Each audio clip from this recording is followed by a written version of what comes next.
আমরা যাই। হ্যাঁ ও থাকো থাকো ওখানে কতদিন রাখতে হবে আসে তারপরে এগুলো শুধু টাইট করে ব্যথা করতে একটু প্লাস্টার করে নেই ব্যথা ঠিক খাচ্ছি আর যখন রাখতে বলছে তো ফিক্স হাজার না হয় ঠিক আছে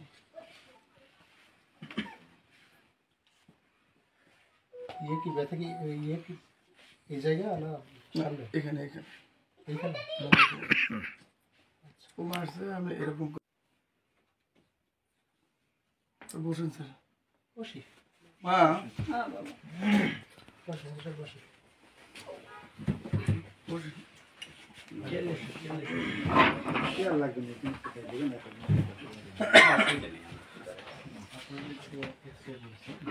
এক্সরে করে এর সাথে ওখানে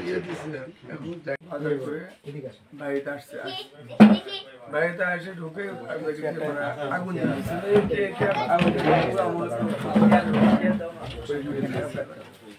রান্না করে ওখানে আগুন লেগেছে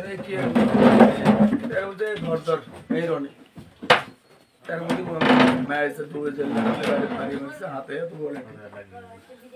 বাড়ি মারছে তখন হাত দিয়ে এরকম করে ধরলাম সাথে সাথে ককটেলও মারছে আমি তখনও বুঝতে পারছি যে এত যেগুলো এত সম্ভব নেই বাড়ির মধ্যে একা একা কোনো প্রতিরোধ করতে হবে পরে আমি দৌড় দিয়ে তখন রাখতে হয়েছি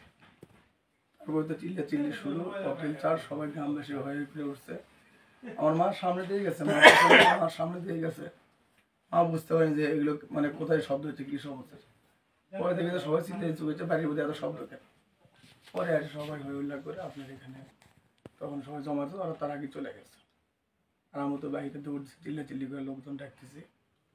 এইটুকুই হয়েছে কোনো অভিযোগ তো দেননি এখনো না অভিযোগ একটা মানে ইয়ে চলতেছে আর কি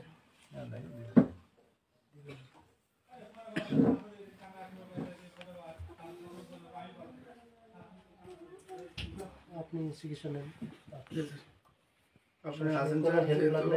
আমি চেষ্টা করে গেছি ভালো কিছু করার জন্য চেষ্টা করে গেছি একটু আপনারা দেখবেন একটু জি আমরা দেখব ইনশাআল্লাহ জি স্যার এটা আমার অনুরোধ থাকলে একটু আপনি একটু কাইন্ডলি একটু দেখেন আর আমার একটা আমি কত কষ্ট আমি কোনো দিন কাজ করে লেডি শখ করে আর আমার ছেলে কালকে যদি কেউ না থাকলো আমার ছেলে মেরে দিয়ে গেল না আমি আর জানি না যে আমার ছেলে বাইরে যাচ্ছে আমার সামনে দিয়ে আসছি আমার সামনে দিয়ে যাচ্ছে বাবা তো আর অসুস্থ 3 বার স্ট্রোক করে সে এখন ঠিক মতো কথাবার্তা বলতে পারে না আর যদি আমার এই না থাকলে না আমার ছেলের বউ মেলেনি আমার ছেলের সন্তান মেলেনি আমার ছেলে মেলেনি আমি যদি খেলে আমাকে ছিল না আমার ওই রুমের থাকি যাই দেখি আমার গেট খুলতেছে আমার একটা গরু আছে সেটা আমার ছোট হয়ে গেছে আমি ধরতেছি রাতের বেলা যাই দেখি ওই বেশি খেয়াল করছে রানি বেলা আমার খুব যাচ্ছে আপনি কেন কথা আমি জোরাত জোরাত কিছু করার কিছু নেই আমরাও আপনাদের ছেলের মতো এই যে সব অফিসার নিয়ে আসছি আমরা দেখি আমরা ব্যবস্থা করবো ইনশাআল্লাহ কাল থেকে আমি একদানা ভাত খাবে ডায়াবেটিস হলো রোগী সোনা মুখের দিকে দেখে আমার দরুর গালি ব্যাংক গ্যাস দিয়েছে তো আমার আল্লাহ কোন হাতে আল্লাহ আমাকে বাঁচালো আমার জন্য সমস্যা নেই ওর চিকিৎসা আমার বোনটা কটকেল বেরতে চল চিকিৎসা বাবদ কোনো খরচ লাগবে জীবনের ভয়ে চল আমার দৌড় দৌড় থেকে বাইর দিকে